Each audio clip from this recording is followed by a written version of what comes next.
एक चूक आणि संपूर्ण आयुष्याची शिक्षा.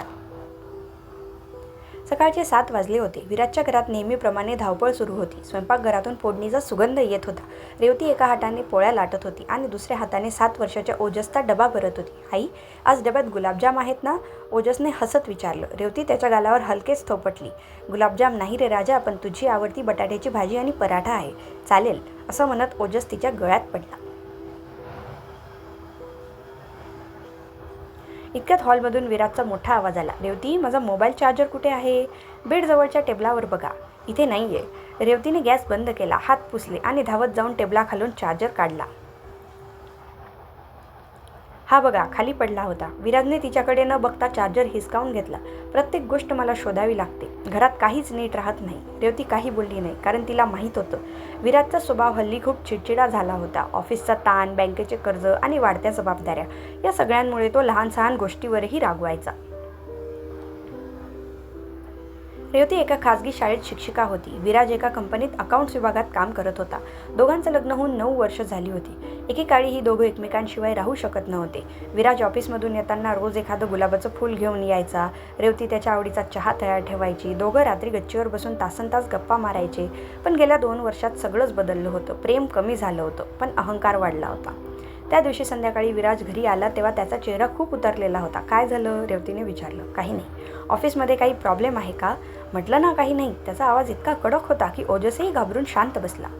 जेवताना संपूर्ण घरात शांतता होती. ओजसने वातावरण हलकं करण्यासाठी म्हटलं, बाबा, उद्या माझ्या शाळेत पालक सभा आहे, याल ना? विराजने पाण्याचा ग्लास खाली ठेवला. मला वेळ नाही. ओजसचा चेहरा पडला. रेवतीने हसत म्हटलं, मी जाईन त्याच्यासोबत. पण मुलाच्या डोळ्यातला विराजसाठीचा अपेक्षेचा प्रकाश क्षणात विझला होता. दुसऱ्या दिवशी विराज ऑफिसला गेला. दुपारी त्याला बँकेचा फोन आला. सर, या महिन्याचा हप्ता अजून भरलेला नाही. विराजच्या कपाळावर आठ्या पडल्या. कंपनीतही बोनस थांबवण्यात आला होता. त्याचा ताण आणखी वाढला. त्या संध्याकाळी रेवतीने हळू आवाजात विचारलं, विराज, आईची औषधं संपली आहेत. उद्या आणावी लागतील. विराज अचानक भडकला. पैसे पैसे पैसे. प्रत्येक वेळी फक्त पैशाचीच मागणी असते. मी मागणी करत नाही, गरज सांगते आहे. गरज? या घरात प्रत्येकालाच गरजा आहेत. माझ्या गरजा कोण बघतं? रेवती शांत राहिली, कारण तिला जाणवत होतं आज बोलली तर भांडण होणारच. रात्री उशिरा माधव काका अंगणात भेटले. काय रे विराज, सगळं ठीक ना? विराजने जबरदस्तीने हसू आणलं. हो काका. माधव काका त्याच्या खांद्यावर हात ठेवत म्हणाले, एक गोष्ट लक्षात ठेव, बाहेरचा राग घरातल्यांवर काढू नकोस. बाहेरची लढाई हरलास तरी चालेल, पण घरच्यांची मनं हरलीस तर आयुष्यभर जिंकू शकणार नाहीस. विराजने तेव्हा फक्त मान हलवली, पण त्याला वाटलं काका उगीचच मोठ्या गोष्टी सांगतायत. त्याला अजून माहीत नव्हतं की काही दिवसात त्याच्याकडून अशी एक चूक होणार होती ज्याची शिक्षा त्याला आयुष्यभर भोगावी लागणार होती. दुसऱ्या दिवशी सकाळी घरात नेहमीसारखीच लगबग होती, पण विराजच्या चेहऱ्यावरचं टेन्शन कमी होण्याऐवजी वाढतच होतं. ऑफिसमध्ये त्याला कळलं की कंपनी काही कर्मचाऱ्यांची कपात करणार होती. त्याचं नाव त्या यादीत नव्हतं, पण पगारवाढ थांबली होती. कर्ज, घरखर्च, आईची औषधं, ओजसचं शिक्षण, प्रत्येक जबाबदारी त्याच्या मनावर दगडासारखी बसली होती. संध्याकाळी तो घरी आला तेव्हा रेवतीने त्याच्यासमोर चहा ठेवला. आज चहा नको. बरं मग जेवण वाढू का? मला काही नको. रेवतीने त्याच्याकडे पाहिलं. तिला लक्षात आलं की विराज काहीतरी मनात दाबून बसला आहे. ती शांतपणे त्याच्या बाजूला बसली. विराज, आपण दोघं मिळून प्रत्येक अडचण पार केली आहे, ही करू. विराज अचानक उठला. तुला काय कळतं माझ्यावर काय चाललंय? म्हणून तर विचारते आहे. मला सहानुभूती नको. त्याचा आवाज ऐकून ओजस खोलीच्या दारात येऊन उभा राहिला. बाबा, तू आत जा. विराज ओरडला. ओजस घाबरून आईच्या मागे लपला. 2 दिवसांनी रेवतीने एक निर्णय घेतला. तिने तिचे लग्नातले 2 सोन्याचे बांगडे काढले. हे विकूया. विराज दचकला. तुला वेळ लागलाय का? घर आपलं आहे, संकटही आपलं आहे. मग त्यातून बाहेर पडायचंही आपण दोघांनीच. क्षणभर विराजच्या मनात प्रेम दाटून आलं, पण त्याच वेळी त्याचा फोन वाजला. बँकेचा अधिकारी पुन्हा हप्त्याबद्दल बोलत होता. त्याचा संताप झाला. त्या रात्री जेवताना रेवती म्हणाली, उद्या शाळेची फी भरायची आहे. बस. इतकंच ऐकून विराजचा संयम सुटला. बस. प्रत्येक दिवशी नवा खर्च. मला ATM समजलंय का? मी फक्त आठवण करून दिली. तुझ्यामुळेच माझं आयुष्य उद्ध्वस्त झालं. रेवतीला हा शब्द जणू कानावर विश्वासच बसत नव्हता. माझ्यामुळे? हो. लग्नानंतर फक्त जबाबदाऱ्या वाढल्या. रेवतीच्या डोळ्यातून अश्रू वाहू लागले. विराज, हे तुम्ही मनापासून बोलताय? हो. आणि आजपासून या घरात मला रोजचे प्रश्न नकोत. प्रश्न मी नाही, परिस्थिती निर्माण करते. मग परिस्थितीसोबत तूही निघून जा. हे शब्द ऐकताच घरात मृत शांतता पसरली. ओजस धावत आला. बाबा, आईला का रडवताय?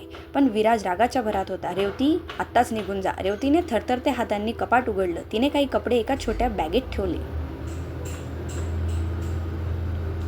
त्यानंतर ती विराजसमोर उभी राहिली. मी जाते, पण एक गोष्ट लक्षात ठेवा. विराज काही बोलला नाही.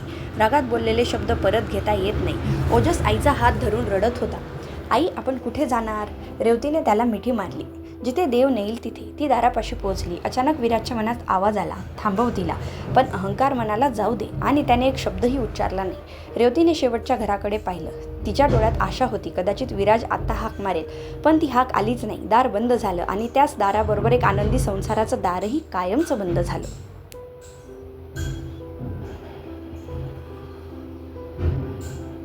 दार बंद झाल्यानंतर काही क्षण विराज तसाच उभा राहिला. घरात एक विचित्र शांतता पसरली होती. ज्या घरात रोज ओजसचा हसण्याचा आवाज घुमायचा, तिथे रेवती गुणगुणत स्वयंपाक करायची. ते घर आज एका क्षणात रिकामं झालं होतं. तरीही विराजच्या अहंकाराने त्याला शांत बसू दिलं. जाईल 2 दिवस माहेरी, मग स्वतःच परत येईल, त्याने स्वतःलाच समजवलं. दुसऱ्या दिवशी सकाळी त्याला सवयीने आवाज द्यावासा वाटला, रेवती, चहा झाला का? उत्तर आलंच नाही. स्वयंपाकघरात गेला. गॅस थंड होता. जेवणाचा डबा तयार नव्हता. ओजसची शाळेची बॅग कोपऱ्यात नव्हती. तेव्हा पहिल्यांदाच त्याला जाणवलं, घर रिकामं असतं म्हणजे फक्त माणसं नसणं नाही, तर जगण्याचं कारणच हरवणं असतं. 3 दिवस गेले. रेवतीचा एकही फोन आला नाही. विराजनेही अहंकारामुळे फोन केला नाही. चौथ्या दिवशी माधव काका घरी आले. विराज, रेवती परत आली का? नाही. तू फोन केलास? नाही. माधव काकांनी त्याच्याकडे निराशेने पाहिलं. बाळा, काही नाती मी का फोन करू या एका विचारांमुळे तुटतात. त्याने लगेच फोन लावला. फोन बंद होता. माहेरी फोन केला. रेवती तिथे पोहोचलीच नव्हती. आता मात्र त्याच्या पायाखालची जमीन सरकली. तो वेड्यासारखा शोध घेऊ लागला. तिच्या मैत्रिणी, नातेवाईक, ओळखीची प्रत्येक जागा, पण रेवती आणि ओजसचा काहीच पत्ता नव्हता. रात्रभर त्याला झोप लागली नाही. पहिल्यांदाच त्याला स्वतःच्या शब्दांची भीती वाटत होती. निघून जा, हे 2 शब्द त्याच्या कानात सतत घुमत होते. 2 दिवसांनी सकाळी एका अनोळखी नंबरवरून फोन आला. तुम्ही विराज बोलताय का? हो. शहरातील जीवनदीप रुग्णालयात या. त्याच्या छातीत धडधड सुरू झाली. तो धावतच हॉस्पिटलमध्ये पोहोचला. रिसेप्शनवर चौकशी केली. एका डॉक्टरांनी त्याला आत बोलवलं. तुमची पत्नी रेवती आणि मुलगा ओजस. विराजचा श्वास अडकला. डॉक्टर पुढे म्हणाले, रस्त्यावर एका भरधाव गाडीने धडक दिली होती. लोकांनी वेळेवर इथे आणलं. ते दोघे ठीक आहेत ना? डॉक्टर काही क्षण शांत राहिले. मुलगा सुरक्षित आहे. आणि रेवती? डॉक्टरांनी मान खाली घातली. तिला खूप गंभीर दुखापत आहे. विराज ICUमध्ये गेला. रेवतीच्या हाताला सलाईन लावलेलं होतं. डोक्यावर पट्ट्या होत्या. तिने हळूहळू डोळे उघडले आणि समोर विराजला पाहून ती हलकसं हसली. आलात? विराज तिचा हात धरून रडू लागला. रेवती, मला माफ कर. ती मंद आवाजात म्हणाली, मी तुमच्यावर कधीच रागवले नव्हते. घरी चल, पुन्हा नव्याने सुरुवात करू. रेवतीच्या डोळ्यात पाणी आलं. ओजसची काळजी घ्या, आपण दोघं घेऊ. तिने हळूच डोकं हलवलं. कदाचित मला वेळ नाही असं बोलू नकोस. विराज, राग नेहमी शब्दांवर जिंकतो, पण प्रेम नेहमी माणसं वाचवतात. इतकं बोलून तिचा हात हळूहळू सैल झाला. मॉनिटरवरचा आवाज एकसारखा झाला. डॉक्टर धावत आले, पण खूप उशीर झाला होता. त्या दिवसानंतर विराजचं संपूर्ण आयुष्य बदललं. त्याने दुसरं लग्न केलं नाही. ओजसला आईची आणि वडिलांची दोन्ही माया देण्याचा प्रयत्न केला. दरवर्षी रेवतीच्या स्मृतिदिनी तो तिच्या फोटोसमोर बसून एकच वाक्य म्हणायचा, त्या दिवशी मी तुला थांबवलं असतं तर आज माझं घर रिकामं झालं नसतं. माधव काका त्याच्या खांद्यावर हात ठेवून म्हणाले, रागाचा क्षण काही मिनिटाचा असतो, पण त्याची शिक्षा कधीकधी संपूर्ण आयुष्यभराची असते. विराजच्या डोळ्यातून अश्रू वाहू लागले, कारण त्याला आता सत्य उशिरा समजलं होतं. त्याने पत्नीला गमावलं नव्हतं, त्याने स्वतःचं संपूर्ण आयुष्य गमावलं होतं. बोध, रागाच्या भरात बोललेले शब्द हातातून सुटलेल्या बाणासारखे असतात. ते परत येत नाही. मतभेद प्रत्येक नात्यात असतात, पण अहंकार आणि राग जर प्रेमावर मात करू लागले तर नातं तुटायला वेळ लागत नाही.